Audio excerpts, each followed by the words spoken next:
दोस्तों इस वीडियो में कवर करने जा रहा हूँ क्यू डेटा स्ट्रक्चर को। अभी तक मैंने एरे और स्टैक को कवर किया है। अगर आपने वो मेरे वीडियोस नहीं देखे तो उसका लिंक मैं डिस्क्रिप्शन में डाल दूंगा। और इस वीडियो में हम इन डेप्थ कवर करेंगे कोडिंग एग्जांपल्स के साथ क्यू डेटा स्ट्रक्चर को जावास्क्रिप्ट के अंदर। चलिए स्टार्ट करते हैं थोड़ी सी थ्योरी से, ताकि आपका बेस बन जाए एंड देन प्रैक्टिकल एग्जाम्पल्स पे आएंगे। सो क्यू होती क्या है दोस्तों? Q in general is a waiting line. किसी भी वेटिंग लाइन में अगर आप खड़े हैं तो आप एक क्यू में खड़े हैं, राइट। और हिंदी में क्यों क्या कहते हैं? कतार। तो आपने शब्द सुना होगा कतार। आप कतार में हैं। आप कई बार अगर आप किसी कस्टमर केयर के टेलीफोन पे कॉल करते हैं तो वो कहते हैं आप कतार में हैं, आप क्यू में हैं, आप लाइन में हैं, राइट। सो वही ये सेम कंसेप्ट है क्यू का। Q data structure can store many elements. Q के अंदर बहुत सारे एलिमेंट्स स्टोर कर सकते हैं, जैसे कि एक एरे के अंदर कर सकते हैं, स्टैक के भी हमने अंदर हमने देखा था। आप एक से ज़्यादा आइटम्स को, एक से ज़्यादा एलिमेंट्स को स्टोर कर सकते हैं उसके अंदर। So it's a collection of many many items, queue data structure. Queue follows first in first out principle. FIFO का प्रिंसिपल फॉलो करता है, first in first out, right. अभी फर्स्ट इन फर्स्ट आउट क्या होता है ये भी आगे समझाता हूँ। और ये दोस्तों रियल वर्ल्ड क्यू की तरह है। अगर आप किसी लाइन में खड़े हैं, राइट, तो आप जो पहला आया है बंदा, उसी को पहले सर्व किया जाएगा, उसी को पहले वो चीज़ मिलेगी जिसकी वो लाइन है। That is first in first out. जो पहले आया फर्स्ट इन, उसी को ही सबसे पहले सर्व किया जाएगा फर्स्ट आउट। उस लाइन से पहले सबसे पहले बाहर निकलेगा अपना काम खत्म करके। So first in first out का प्रिंसिपल था। स्टैक में क्या था? लीफो का लास्ट इन फर्स्ट आउट। यहाँ पे क्या है? FIFO, first in first out. इसको मैं एग्जांपल से समझाता हूँ।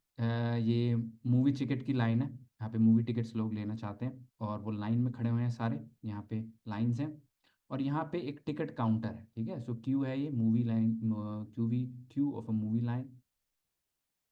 और टिकट काउंटर पे एक बंदा खड़ा है और कई सारे बंदों ने टिकट ली, राइट। सो ये सिनेरियो कि एक टिकट बंदा बेच रहा है और कई सारे बंदों ने टिकट लेनी है, तो वो क्यू बना के खड़े हैं, ठीक है।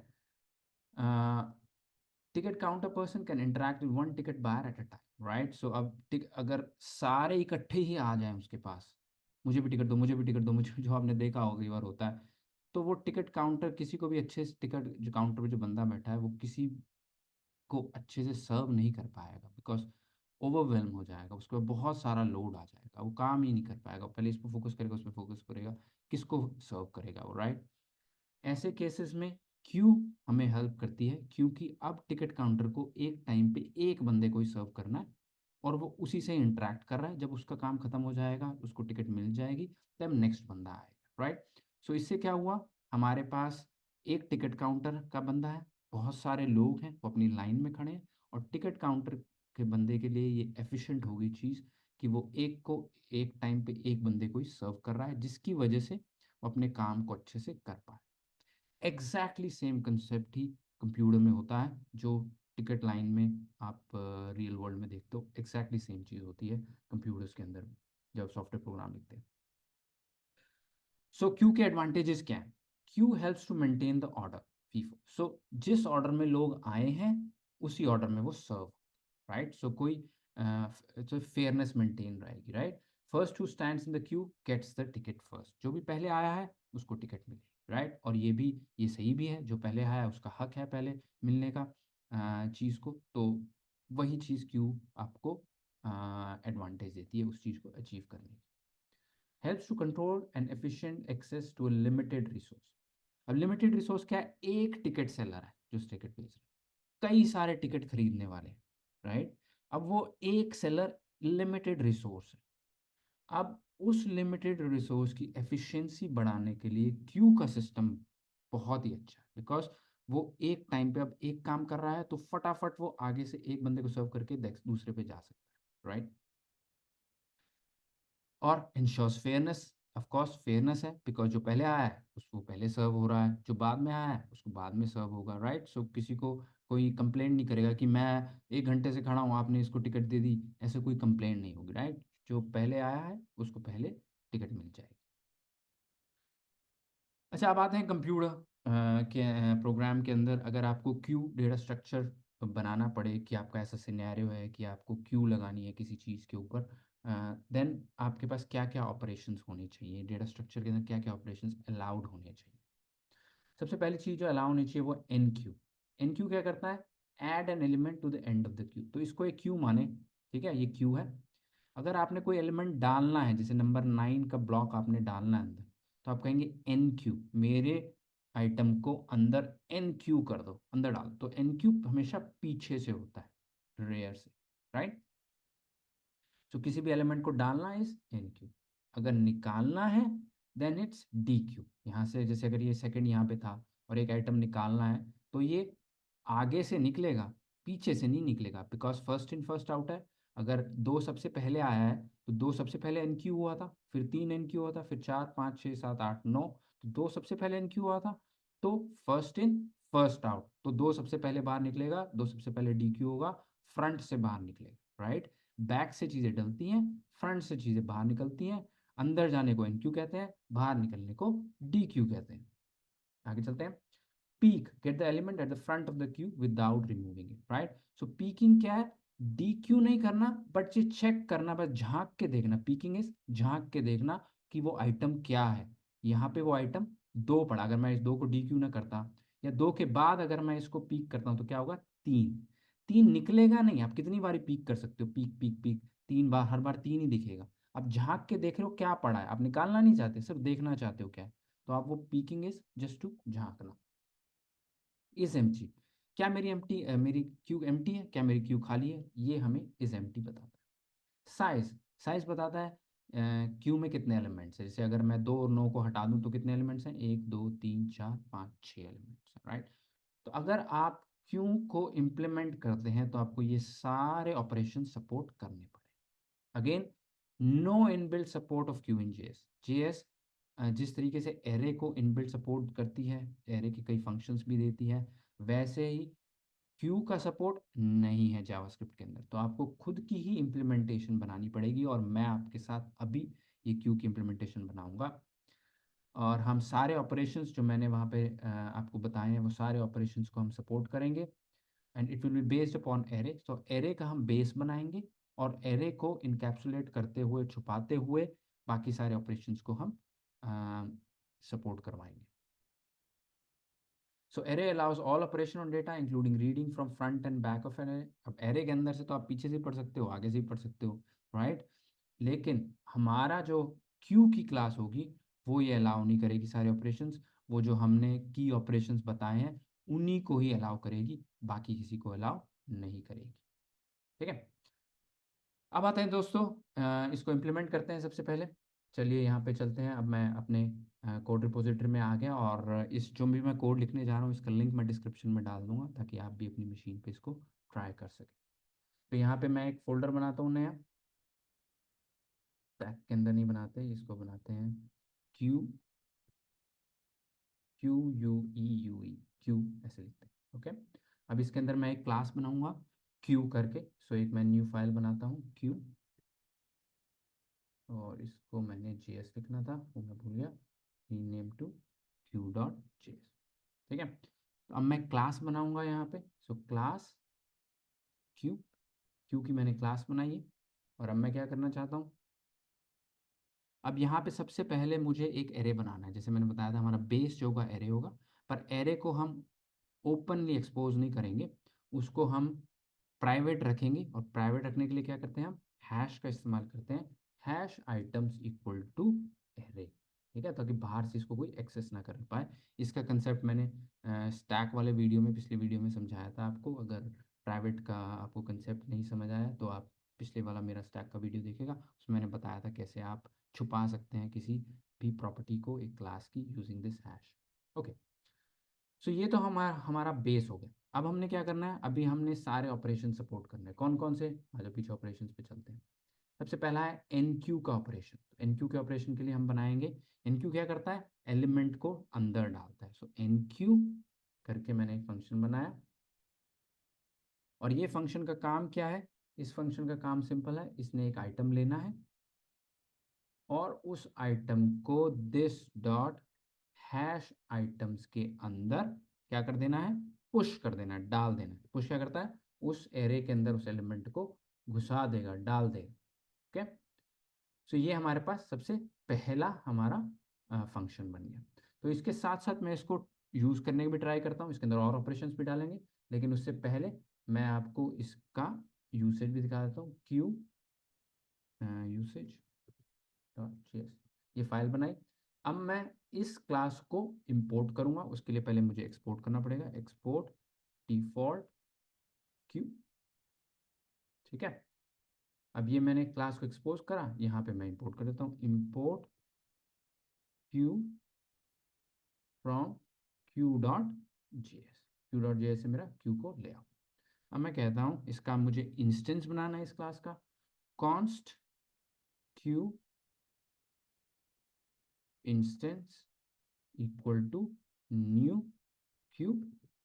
अब मैंने क्लासेस इंस्टेंसेस इस पे बहुत सारे वीडियोस बनाए हुए हैं, उनका भी लिंक मैं डिस्क्रिप्शन में डाल दूंगा। अगर आपको क्लासेस के कंसेप्ट क्लियर नहीं है या इंस्टेंस बनाने के कंसेप्ट क्लियर नहीं है, वो मैं सारा डिस्क्रिप्शन में डाल दूंगा। बिकॉज मैंने जावास्क्रिप्ट की एक पूरी सीरीज़ बनाई हुई है, इसमें मैंने इन डेप्थ जावास्क्रिप्ट सारी एक्सप्लेन करी हुई है, तो उनके लिंक्स भी मैं डिस्क्रिप्शन में डाल दूंगा। अब मैं क्या चाहता हूँ, क्यू इंस्टेंस में मैंने एक ही अभी ऑपरेशन दिया है, एन क्यू, ठीक है। एन क्यू कर दो, लेट्स से मैं इधर से 2 को एन क्यू कर दूँ, 2 नंबर को, राइट। अब मैं इसको चलाता हूँ, मैं इसको कहूँगा node Q slash Q usage, Q usage dot G, ठीक है। तो अभी मैंने इसको सिर्फ एन क्यू करा और चल गया प्रोग्राम, क्रैश नहीं हुआ। इसका मतलब अभी तक कोई गलती नहीं है मेरे प्रोग्राम में। चलिए इसको मैं थोड़ा सा और collapse कर दूंगा, फिर जगह में दिख जाए। Okay, now next thing is, next operation क्या है हमारे पास, डी क्यू का। तो हमने डाला है, अब हमने निकालना भी है। तो निकालने के लिए हम क्या करेंगे कि हम इसके अंदर जाएंगे और हम ना यहाँ पे क्यू में जाएंगे और एक और फंक्शन बनाएंगे। क्या फंक्शन होगा वो, डी क्यू, सेम नाम रखते हैं डी क्यू। अब डी क्यू क्या करेगा, इनपुट कुछ नहीं लेगा, लेकिन रिटर्न कर देगा। क्या रिटर्न करना है दोस्तों, एक क्यू के अंदर अगर जाना है तो हमने पहला एलिमेंट निकाल के देना, आखिरी से नहीं देना। ढलता आखिर में पुश होता है, जब निकलेगा तो स्टार्टिंग में निकलेगा। और मैंने आपको एरे के वीडियो में समझाया था कि अगर स्टार्टिंग से निकालना है तो होगा this dot hash items dot shift, ठीक है। शिफ्ट क्या करता है, एरे में से ला फर्स्ट एलिमेंट निकाल के दे देता है और उस ओरिजिनल एरे में से भी उसको हटा देता है, राइट। सो मैंने अभी क्या हुआ यहाँ से मैंने एन क्यू किया, अब मैं यहाँ से इसको डी क्यू भी कर सकता हूँ। डी क्यू निकालो इसको बाहर, ठीक है, ये डालो और फिर निकालो, और निकालते टाइम पे कुछ देना नहीं। और मैं यहाँ पे लिखता हूँ कॉन्स्ट आइटम इक्वल टू, और यहाँ पे मैं इसको कंसोल लॉग दिख जाएगी क्या बाहर आया, console dot log dequeued item is home item, okay. So अब इसको चलाते हैं, and dequeued item is 2। तो मैंने एन क्यू 2 करा था तो डी क्यू भी 2 ही होगा, राइट। जो अंदर गया वही बाहर आया, सो हमारा डी क्यू भी चल गया। अब इसके अंदर एक चीज़ ये गलती है दोस्तों, कि अगर इसके अंदर कोई एलिमेंट हुआ ही नहीं, मैं दोबारा से इसको डी क्यू करूँगा तो क्या होगा। यहाँ से अगर मैं इसको दोबारा से डी क्यू करता हूँ, पहले डी क्यू करा तो 2 बाहर आ गया, अब कुछ बचा ही नहीं उसके अंदर। फिर क्या होगा, फिर देन इसके अंदर अगर मैं इसको करता हूँ const item dequeued equal to, क्योंकि ये यही वाला प्रिंट कर रहा है अभी, आइटम डी क्यूड, इसको मैं कंसोल डॉग में डाल देता हूँ, आइटम 2 कर देते हैं इसको ताकि इसका नाम से console dot log item 2 is, अब जो कुछ है ही नहीं, क्या बाहर निकल के आएगा, देखें इसको क्या निकल के आता है, ये निकल के आएगा अनडिफाइंड, बिकॉज एरे के अंदर कुछ है ही नहीं, एरे खाली है इस टाइम पे।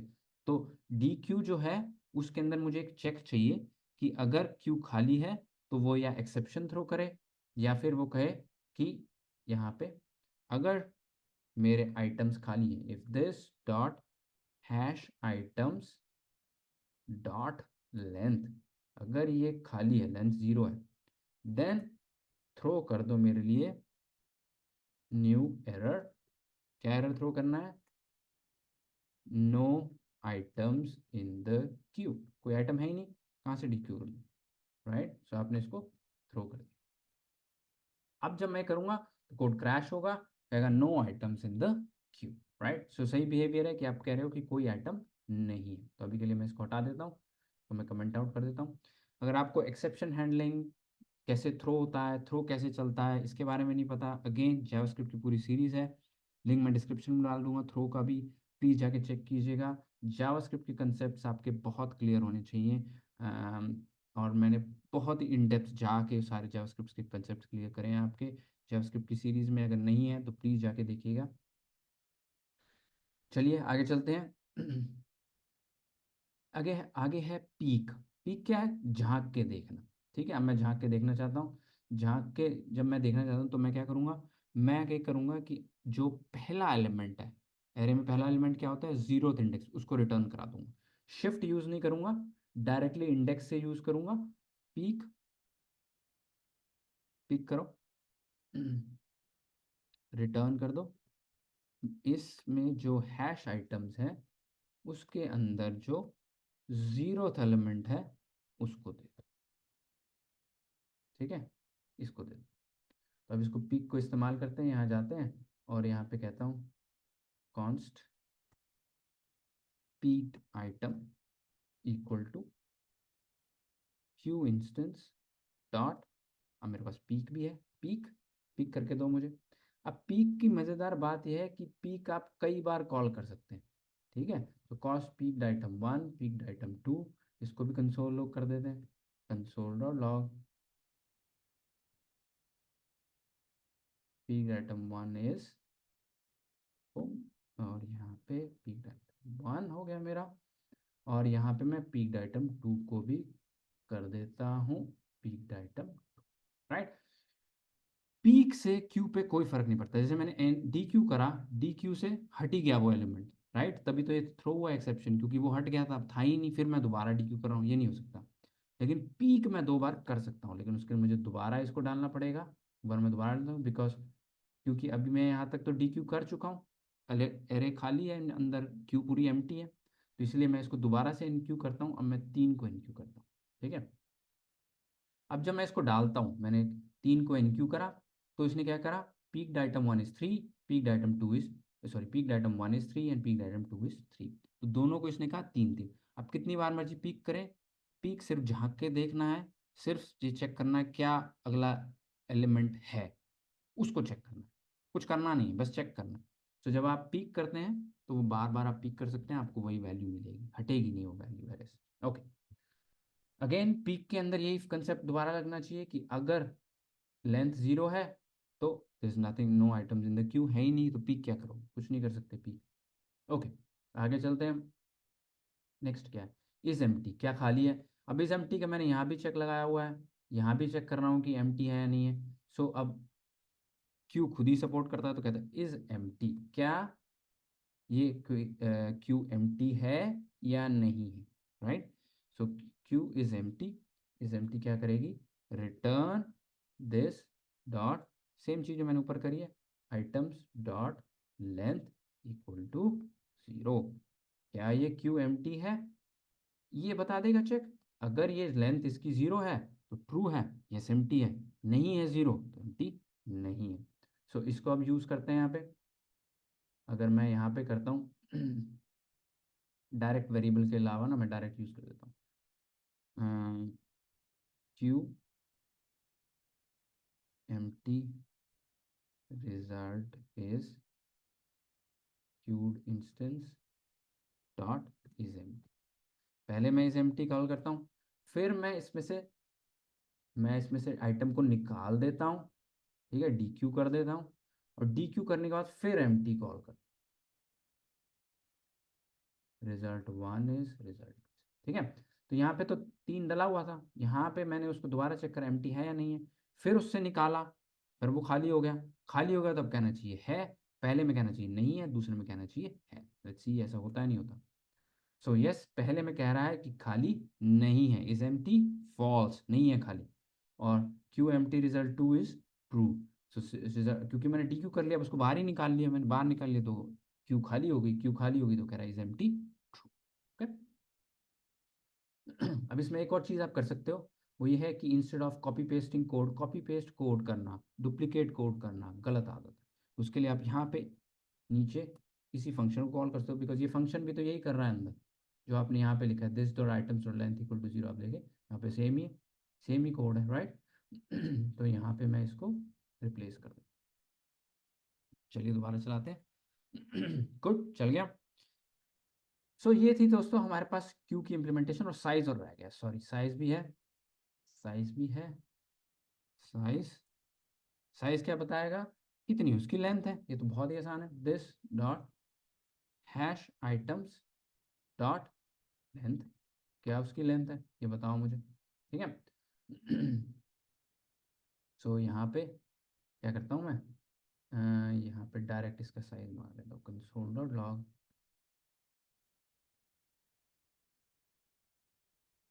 Size of Q is Q instance dot size, ठीक है। और यहाँ पे फिर मैं क्या करता हूँ, फिर मैं एक आइटम डाल देता हूँ अंदर, इनक्यू कर देता हूँ एक आइटम को यहाँ पे, ठीक है। 4 को मैंने इनक्यू कर दिया, अब 4 कर दिया, यहाँ पे साइज है 0, तो यहाँ पे 0 आना चाहिए। जब मैंने एक एलिमेंट डाल दिया, राइट, तब यहाँ पे साइज 1 आना चाहिए, 1 इज 2, क्या, तो क्या हुआ, यहाँ पे 1 is undefined, Q is, wow, okay, क्यों नहीं चला ये, आ जाओ चेक करते हैं, size this dot items dot length, okay, गलती मेरी है कि मैंने यहाँ पे रिटर्न नहीं लिखा, ओके, सो रिटर्न लिख देता तो हो जाता, ओके, सब चेक करते हैं। So size of queue 1 is 0, size of queue 2 is 1, क्यों, क्योंकि यहाँ पे मैंने पहले यहाँ पे 3 डाला, फिर 3 को मैंने निकाल दिया, खाली हो गई, खाली हो गई, तो फिर मैंने साइज को मांगा तो इसने कहा साइज 0 है, फिर मैंने कुछ डाला, उसके बाद मैंने क्या साइज क्या है, अब उसने साइज दे दिया मुझे 1, तो मुझे अब साइज फिर 1 मिल गया, क्योंकि एक आइटम है, क्योंकि, ओके। सो ये थी दोस्तों क्यू की इम्प्लीमेंटेशन। अब आते हैं रियल वर्ल्ड एग्जांपल पे, ये हमने देखी क्यू कैसे इम्प्लीमेंट होता है। अब दोस्तों सवाल आता है कि यार ये तो ठीक है, क्यू समझ आ गई है मुझे, पर मुझे ये बताओ कि सॉफ्टवेयर में यूज़ कहाँ पे होती है, किधर यूज़ होती है। लेट्स से आप एक बुक माई शो जैसी वेबसाइट या ऐप बना रहे हैं, राइट, जहाँ पे आप ऑनलाइन टिकट सेल करते हैं, ओके। अब इमेजिन करो 1000 टिकट है और 10 लाख खरीदने वाले हैं, वेबसाइट के ऊपर आ गए, ओके। इमेजिन करो एक बहुत बड़ा कंसर्ट होने वाला है कहीं पे दिल्ली के अंदर या बॉम्बे के अंदर, कोई बहुत बड़ा मेगा स्टार का कंसर्ट है, टिकटें सिर्फ 1000 ही हैं, लेकिन लाखों लोग उसकी टिकट को बाय करना चाहते हैं, राइट। तो ऐसे केस में क्या होगा, या फिर दूसरा सिनेरियो ले लो, एक फ़ोन की सेल होने वाली है, ठीक है, कोई ब्रांड अपनी फ़ोन की सेल कर रहा है और 10,000 फ़ोन ही है, लेकिन लाखों लोग उस फ़ोन को लेना चाहते हैं बिकॉज वो बहुत सस्ता मिला। तो ऐसे सिनेरियो कई हज़ारों सिनेरियो ऐसे बनते हैं, राइट। आपके पास लिमिटेड रिसोर्सेज और बहुत सारे लोग उसको खरीदना चाहते हैं, राइट, और अब आप क्या चाहते हैं, आप चाहते हैं कि सबसे पहले तो आपके सर्वर ना डाउन हो जाए, अगर लाखों लोग आपके सर्वर पे आ जाएं, जितनी उसकी कैपेसिटी भी नहीं है, तो क्या होगा, सर्वर डाउन हो जाए, राइट। सो या उसमें कोई एरर्स आने स्टार्ट हो जाएंगे। सो ऐसे केस को हैंडल करने के लिए आप क्या करेंगे, यूज़र को एक क्यू में रखेंगे, ठीक है। सो दे विल वेट। अब आप एक ऐसा क्यू की इम्प्लीमेंटेशन बनाएंगे, यूज़र जब कहेगा कि मैं बाय करना चाहता हूँ, तो आप कहोगे ठीक है आप क्यू में हैं अभी, अभी आपका जब नंबर आएगा तो आपको बता देंगे कि आपका नंबर आ गया, बट अब अभी आप क्यू में, राइट। इससे क्या होगा, फेयरनेस मेंटेन होगी, जो पहले आया है क्यू में, जो पहले गया है वो पहले बाय करेगा, राइट, जो क्यू में नहीं आया, जो बाद में आया उसका नंबर लेट आएगा, तो एक फेयरनेस मेंटेन होगी। और कुछ ही यूजर्स को टिकट मिलेगी, बिकॉज जब टिकट ख़त्म हो जाएगी या कोई आइटम जो आप बाय कर रहे हो वो ख़त्म हो जाएगा, देन आप बाकी यूजर्स को कहोगे कि आप क्यू में थे, लेकिन अब चीज़ ख़त्म हो गई है और हम नहीं बेच सकते, या फिर आप क्यू में उनको डालोगे ही नहीं, आप कहोगे नहीं नहीं हमारे क्यू में ऑलरेडी 10,000 लोग हैं या 1000 लोग हैं, 1000 ही टिकटें थी, तो अब और लोग क्यू में नहीं आ सकते। तो आपके पास एक वे बन गया, first of all fairness maintain करने का, जो पहले आया है उसको पहले सर्व करने का। दूसरा, जो सर्वर्स हैं उनको आप उस पे आप बहुत ज़्यादा लोड नहीं डालोगे, आप उसको क्यू करके उसके ऊपर ट्रैफिक को, उसके ऊपर लोड को कम कर दोगे, ठीक है। सो आप फीफो अप्लाई करोगे, first in first out, fair rule है, सर्वर को भी इतना ज़्यादा लिमिटेड रिसोर्स है सर्वर, उस पर इतना ज़्यादा लोड नहीं पड़ेगा, और आप फेयरनेस भी मेंटेन करोगे और काम भी एफिशिएंटली हो जाएगा। अब एक और एग्जांपल है प्रिंटर का। अब ये मैंने एक और इमेज बनाई है आर्टिफिशियल इंटेलिजेंस का यूज़ करके। सो इमेजिन करो बड़े सारे यूजर्स अपने कंप्यूटर बैठे हैं और एक प्रिंटर है, बस, सारे यूजर्स हैं, राइट। सो ये प्रिंटर क्या है, एक एक एक रिसोर्स है, राइट। हमारे पास बहुत ज़्यादा रिसोर्स नहीं है, तो लिमिटेड रिसोर्स है, लेकिन यूजर्स बहुत सारे हैं और सारे इसको अपने डॉक्यूमेंट देना चाहते हैं प्रिंट करने के लिए, राइट। सो ऐसे केस में आप करोगे printer is a single resource, many user want to print commands. अब प्रिंटर क्या करेगा, document will be queued and FIFO will be arrive. तो प्रिंटर क्या करेगा, प्रिंटर कहेगा मुझसे डायरेक्ट बात मत करो, ये क्यू है, यहाँ पे अपने डॉक्यूमेंट डालते जाओ और मैं एक एक करके उसको प्रोसेस करता जाऊंगा, बिकॉज मैं एक टाइम पे एक ही पेज को प्रिंट कर सकता हूँ, 50 पेज तो मैं इकट्ठे प्रिंट नहीं कर सकता, एक टाइम पे एक ही पेज प्रिंट होकर निकलेगा। तो आप क्यू कर दो, जो पहले डॉक्यूमेंट भेजेगा उसका डॉक्यूमेंट पहले प्रिंट हो जाएगा, जो बाद में भेजेगा उसका बाद में प्रिंट हो, राइट। सिंपल लॉजिक है। इसको हम कोड में कर सकते हैं, मैं छोटा सा एग्जांपल लेके आप बता देता हूँ यहाँ पे। इसको मैं एक फाइल बना लेता हूँ, print sample, almost similar example ही होने वाला है, स्पेलिंग मिस्टेक है, प्रिंट एग्जाम्पल डॉट जेएस, ठीक है। सो अगेन मैं क्या करूँगा, मैं क्यू को निकालूंगा यहाँ से, क्यू को रेफर कर रहा हूँ मैं, क्यू मेरे को चाहिए, सिमिलर एग्जांपल है, मैं क्यू का इंस्टेंस बनाऊंगा, इस इंस्टेंस को मैं नाम दूंगा इस बार printer queue, printer queue, right. अब इस प्रिंटर क्यू में यूजर्स जो हैं वो एनक्यू करेंगे documents, printer Q dot NQ. सो यूजर भेज रहे हैं मेरा प्रिंट करो, मेरा प्रिंट करो, मेरा प्रिंट करो, तो वह printer dot NQ document one, document one, similarly second user भेज रहा है डॉक्यूमेंट टू, और थर्ड भेज रहा है डॉक्यूमेंट थ्री, ओके। तो document one, document two, document three आ गया। अब हम क्या करेंगे दोस्तों, अब ये तो हो गया यूजर्स ने डॉक्यूमेंट भेजे, अब हमने क्या करना है आगे, अब प्रिंटर जो है उसको प्रिंट करना है, तो प्रिंटर क्या करेगा, अब ये तो है यूजर का कोड, राइट, यूजर भेज रहे हैं। अब आगे इमेजिन करो प्रिंटर का कोड क्या करेगा, प्रिंटर यूजर से इंटरेक्ट नहीं कर रहा डायरेक्टली, वो क्यू से इंटरेक्ट करेगा, तो यूजर क्या करेगा, यूजर कहेगा, व्हाइल लूप लगाएगा कि जब तक प्रिंटर की क्यू एम्प्टी नहीं होती, नॉट इज एम्प्टी, तब तक चलते रहो, ठीक है। और फिर क्या करो, और कंसोल डॉट लॉग कर दो, अभी मैं प्रिंट तो नहीं कर सकता बट मैं कंसोल कर देता हूँ, कि मुझे प्रिंटर कह रहा है मुझे एक एक एलिमेंट निकाल के दो, कैसे करेंगे, डी क्यू करते रहो एक एक एलिमेंट को, और वो यहाँ पे वो लिख देगा printing, printing this one, right. So अब ये प्रिंटिंग हो रहा है, प्रिंटिंग कौन सा वो कर रहा है डॉक्यूमेंट, वो उसको यहाँ पे लिख दे, दैट्स इट। इसको चला के देखते हैं। सो ये यूज़र अपने आप को इनक्यू कर रहे हैं और प्रिंटर एक एक करके उस क्यू से निकाल रहा है और उसको प्रिंट करी जा रहा है, ठीक है। इसको चलाते हैं, node Q printer example, printer example printing document one. अब देखो क्या हुआ, उसने एक एक करके डॉक्यूमेंट को उठाया जो हमने दिए थे डॉक्यूमेंट, वो पहले क्यू हो गए, फिर उसके बाद पहले को प्रिंट करा उसने, फिर दूसरे को प्रिंट करा, तीसरे को प्रिंट करा। दैट इज इट दोस्तों, आई होप आपको क्यू क्लियर होगा। क्यू डेटा स्ट्रक्चर बहुत ज़्यादा यूज़ होता है, सो अगर आप जब डिस्ट्रीब्यूटेड प्रोग्रामिंग करते होते हैं जहाँ पे बहुत सारे सर्वर्स का यूज़ है, वहाँ पे क्यू बहुत ही अच्छा डेटा स्ट्रक्चर है जिसका इस्तेमाल होता है।